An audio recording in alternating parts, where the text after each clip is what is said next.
북한의 상황을 좀 보면 계속해서 도발을 음. 이어가고 있잖아요. 예. 포병 사격, 포사격 구역이 음. 지금 계속 이제 완충적이 떨어지고 있어서 네. 9.19 군사합의 위반이다 예. 이렇게 볼 수밖에 없는데요. 그렇죠. 이거 어떻습니까? 이러다가 9.19 군사합의 파기되는 거 아니냐 이런 우려도 있어요. 네, 그렇죠. 9.19 군사 합의 위반인 건 사실이에요. 네. 우리 남북한이 9.19 때 합의한 해상 완충 구역에 북한이 그 포를 쌓고 있거든요. 네. 그래서 위반은 확실한데 또 이 기회를 틈타서 우리 국민의힘이나 윤석열 정부에서 9.19 군사 합의 폐기를 만지작거리는 것 같아요.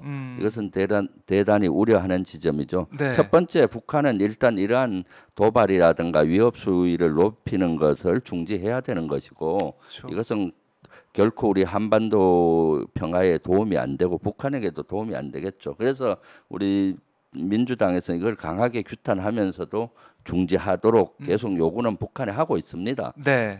그런 한편 또 우리 그 정부와 윤석열 정부와 여당에서는 이것을 기회로 삼아서 9.19 군사 합의를 파기하겠다 또는 뭐 중지하겠다 이런 것들을 자꾸 추진하려고 하는데 그것도 우려되는 지점이에요. 네. 9.19 군사 합의는 사실은 남북한의 육상에만 돼 있던 완충 지역을 해상 공중에도 완충 지역을 줌으로써 많은 평화가 일상화되는데 기여를 했던 거거든요. 네. 그래서 9.19 군사 합의가 중지된다든가 폐기된다면은 다시 또 계속 긴장 국면으로 가고 우발적이든 의도적이든 충돌이 또 많이 생기겠죠.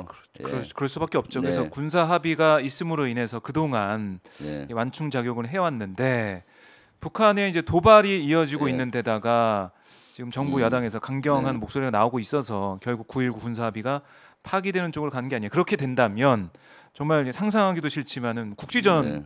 뭐도 있을 수 있고 그렇죠. 여러 가지 이제 우발적인 충돌이 있을 수 있다. 우발적, 의도적 다 충돌이 일어날 수가 있죠. 왜 가까이에 멀리 있으면 충돌이 안 일어나잖아요. 네. 가까이 붙어 있다 보면은 그것도 총을 들고 가까이 있다 보면은 그 우발적인 충돌이 일어날 수가 있고 네. 또 의도적으로도 하기가 쉬워지는 것이죠. 제가 94년 5년도에 네. 인도 파키스탄 캐시미르 분쟁 지역에 유엔 요원으로 근무할 때 그 당시 유엔 단장은 늘 한국 한반도 사항을 많이 예를 들더라고요. 그래요. 한반도에 돼 있는 네. 그 비무장지대 네. 군사 분계선으로부터 2km 북쪽 2km 남쪽 2km를 비무장지대로 주고 완충지대를 줬잖아요. 네. 그 안에서는 무장을 하지 않도록 그것이 너무 잘 됐다는 거예요. 왜냐하면 인도 파키스탄이 분쟁하는 캐시미르 지역은 네. 이런 완충 지역이 없습니다. 없어요? 그러니까 경계선들이 네. 이제 말뚝으로 이렇게 표시만 돼 있다 보니까 수시로 충돌이 일어나는 겁니다. 네. 그리고 사람이 넘어가기도 하고 교전이 일어나고 그 당시만 해도 매일 30명이 사상자가 났어요. 그 당시 계속 캐시미르 일상적으로 분쟁 충돌했군요. 충돌이 일어나고 또 의도적으로도 일어나고 근데 지상에 우리는 한국은 한 4km를 완충 지역이 주니까 네. 그런 것들이 많이 줄였기 때문에 그 당시 이태리 사령관이었는데 아주 한국의 모형은 참 잘 됐는데 캐시미르에서는 왜 그런 것들을 안 했는지 모르겠다라고 했거든요. 예. 그런데 우리 대한민국에서도 지상에는 완충 구역이 있었는데 해상과 공중에가 없어요. 공중에. 그러니까 해상에 NLL만 있고 완충 구역이 제대로 안 돼 있다 보니까 저 백령도 연평도에서 네. 충돌이 많이 일어났잖아요.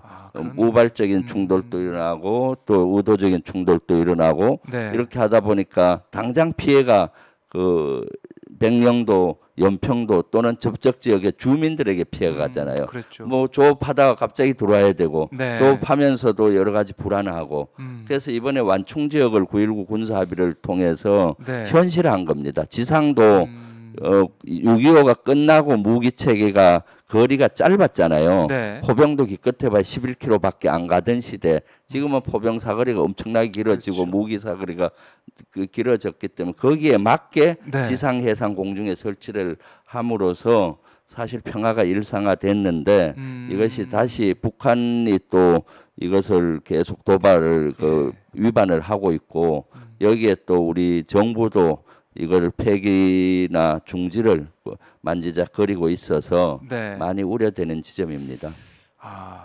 저도 잘 몰랐던 그런 부분이네요. 얼마나 네. 이 완충지대, 완충 지역이 중요한지 네, 경험해 보셔서 말씀해 주셨는데 결국에는 이제 북한의 7차 핵실험이 어떻게 되느냐 예, 예. 이거에 따라서 예. 달라질 것 같기도 하고 긴장감도 그렇죠. 높아지고 있는데 예, 그렇죠. 7차 핵실험 얘기가 나오다 보니까 전술핵 얘기가 또 나오고 있어요. 뭐 이거는 네. 우크라이나 러시아 그 사태 때 그 예, 상황에서 전술핵 얘기가 러시아 쪽에서 나오고 있는 상황이라서 그렇죠. 또 김정은도 예. 전술핵 얘기를 또 하고 있기도 하고 예, 국내에서도 그러다 보니까 우리도 전술핵이 필요하다. 네. 또 더 나아가서는 핵무장 주장하는 얘기도 나오고 있긴 한데요. 이 상황 좀 어떻게 보고 계십니까? 이것은 사실 일단 시작은 북한에서 했겠죠. 네. 북한 김정은 위원장이 전술핵 부대를 다니면서 여러 가지 도발을 했잖아요. 네. 그러니까 여기에 이때다 싶어서 국민의힘에서는 전술핵 배치, 전술핵 공유 뭐 이런 거 릴레이식으로 아주 강하게 주장을 하고 있죠. 네. 그래서 사실 이것은 실현 가능성도 없고 너무나 무책임하고 위험한 발언입니다. 그러니까 이런 네. 거예요. 핵에는 핵. 그러니까 눈에는 눈, 이에는 이 식으로 네. 이게 비대칭 전력이 되기 때문에 저쪽에 핵 가지고 있으면 우리도 핵이 있어야 된다. 네. 그런 논리잖아요. 예. 근데 이게 비현실적이다. 이렇게 보시는 거예요? 비현실적이죠. 네. 비현실적이고 사실 무책임한 거고. 무책임하다. 네. 또 위험한 발상이고요. 위험한. 그래서 사실은 어저께 보니까 주한 미국 대사가 네. 그 골드버그 대사가 거기에 대해서 규정을 했더라고요. 이러한 한국에서 이런 정치권에서 주장하는 것은 네. 무책임하고 위험하다. 제가 평소 생각했던 거를 똑같이 얘기하더라고요. 예, 확장 억제 정책을 좀 더 강화하면 된다. 이런 네. 식으로 발언을 한 거거든요. 왜 무책임하고 위험하고 현실성이 없나 하면 첫 번째 현실성이 없는 것은 전술핵이 30년 전에는 우리 대한민국 영토 내에 배치가 돼 있었어요. 91년 이전에는. 네. 그때는 전술핵이 아주 다양했습니다. 항공기로 투발할 수도 있고 그다음 지상에 있는 대포, 포병이나 이런 걸로도 투발할 수가 있었고 네. 핵 지뢰도 있었고 핵 배낭도 있었고 종류가 그래요? 다양하게 있었는데 예. 91년 이후에 다 철수를 해서 미국도 거의 다 폐기를 해버렸어요. 포병 포탄으로 쏠 수 있는 거라든가 핵 배낭이라든가 여러 네. 가지 지뢰를 다 하고 아주 최소로만 남겨놓은 상태고요.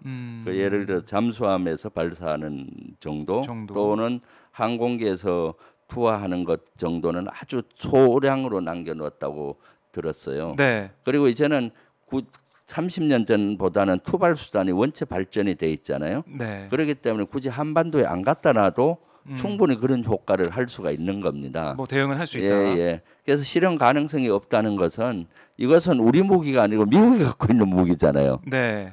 미국이 그렇죠. 갖고 있는 무기를 이렇게 우리가 우리한테. 이러쿵저러쿵 한다고 하는데 미국은 철저히 이것을 한반도 지역에 갖다 놓기를 원하지 않습니다. 왜냐하면 핵 확산 방지를 하는 것이 미국의 주장하고 또 지금까지 유지해 온 거잖아요. NPT 체제 내에 모든 나라가 들어오기를 원하는 것이죠. 미국 입장에서는. 예, 전술핵을 만약에 갖다 놓는다면은 네. 효용성도 없고 사실 갖다 놔봐야 효용성도 없는데 갖다 놓으면은 괜히 NPT 체계가 무너질 수가 있는 것이고 또 이것은 갖다 놓는다고 하면은 어떻습니까?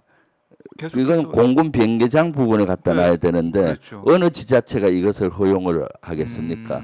이것을 하려면 새로 핵 전술핵을 보관할 수 있는 저장 시설을 다시 만들어야 되고 또 그 예산도 엄청나게 들 뿐만 아니라 네. 여러 가지 위험이 노출이 될 수 있잖아요. 만약 전쟁이 발생한다면은 북한은 핵을 쓰지 않고도 핵탄을 쏜 효과를 낼 수가 있겠죠. 집중적으로 거기에 공격하면 핵보 저장 시설을 공격한다면은 네. 어떻습니까? 그래서 그것은 오히려 더 그런 측면도 있고 네. 또 핵을 갖다 놓는다고 하면은 지난번에 사드를 갖다 놨을 때도 중국이 그렇게 반응이 심했잖아요. 경제 그렇죠. 보복까지 네, 하고 네. 주변국에서도 상당히 그럴 수 있고 특히 한반도 지역 내에서는 우리가 북한을 핵 위협에 대응해서 궁극적으로 비핵화해야 되는데 비핵화의 명분이 약화되는 겁니다. 그동안 한반도 비핵화라고 해서 우리도 비핵화하고 너들도 비핵화해라 해서 네. 줄기차게 우리가 비핵화돼 있으니까 북한이 비핵화라는 명분이 돼 있는데 전술핵을 갖다 놓으면은 북한을 핵 보유국으로 인정하는 듯한 뉘앙스가 되는 거죠. 이제 너희들이 핵을 가졌으니까 어쩔 수 없어. 우리도 핵으로 대응할 거야. 이런 논리가 되기 때문에 네. 비핵화로 가는 길을 어렵게 되잖아요.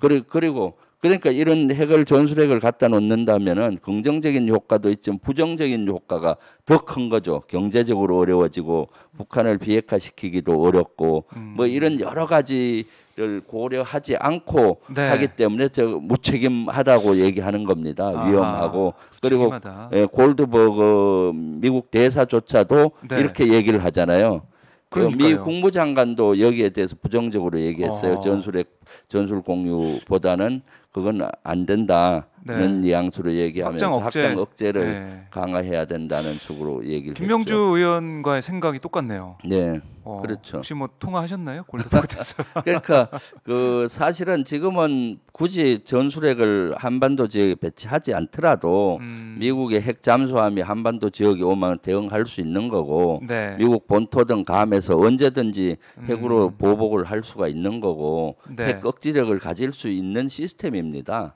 그런데도 불구하고 정진석 그 의원은 여기 골드버그 네. 그 반응으로 야 감에 떨어진 미국이 이렇게 대응을 할 텐데 부산에 북한이 핵 그 전술핵을 쏘면은 네. 미국이 그 대응을 할지 안 할지 의심 가는 식으로 얘기했잖아요. 한미 동맹을 강화하고 한미 동맹을 이렇게 강조하면서 이것은 네. 또 한미 동맹을 못 믿겠다는 얘기잖아요. 그렇네요. 예, 그렇게 예, 해석될 수가 있겠네요. 그리고 일요일 날인가 그 KBS 네. 그 토론회에서도 보니까 안규백 의원이 핵 그 배치를 전술핵 배치할 경우 어느 지자체가 이것을 허용하겠느냐라고 논리를 폈더니 그 국민의힘 조경태 의원은 네. 그럼 부산에 갖다 놓겠다. 내 지역구 사구에 갖다 놓겠다. 네, 난리가 이런 났습니다. 식으로 얘기해서 사구 주민들이 난리가 난 적이 있잖아요. 네. 사구에 갖다 놓겠다라는 것은 전술핵에 대한 이해가 전혀 없다. 너무 전술핵에 대한 무지. 사구에 군대 비행기장이 있습니까? 그것도 쏘려면은 F-35 스텔스기 이런데 그 장착을 해서 가야 될 텐데 네. 일반 전투기는 가다가 레이더에 잡혀서 요격될 수도 있잖아요. 그렇죠, 그런 그렇죠. 피해가 우리 아군에게 올 수도 있는 거고. 스텔스기가 필요한데. 그럼 그런 비행기장에 갖다 놓을 수밖에 없고 네. 또 그것은 미국이 우리 한국군보다는 미국 군인이 있는 비행기장이 갖다 놓겠죠. 예. 군산이라든가 그렇죠. 오산에. 그런데 사구에 그걸 갖다 놓는다는 게 말이 안 되죠. 그렇네요. 네, 그러니까 제대로 전술핵에 대한 이해도 없이 네. 그냥 그 내지르고 보는 거죠. 사실은 뭐 우리도 전술핵 핵을 가져야 된다, 핵 보유 개발하자 네. 속 시원하죠, 사실은. 그런 단어를 쓰고 하면은 누구든 뭐 우리도 핵 보유하면 좋다, 핵 개발하자 하기는 쉽지만은 예. 그건 무책임한 말이죠.